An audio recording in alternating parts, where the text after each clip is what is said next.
মন্দ হোক ভালো হোক, বাবা আমার বাবা। পৃথিবীতে বাবার মতো আর আছে কে বা? মন্দ হোক ভালো হোক, বাবা আমার বাবা। পৃথিবীতে বাবার মতো আর আছে কে বা?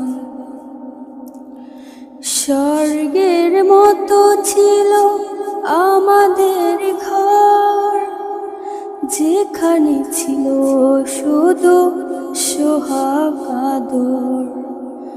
স্বর্গের মতো ছিল আমাদের ঘর, যেখানে ছিল শুধু সোহাগ আদর। সেই ঘর থেকে বাবা হারিয়ে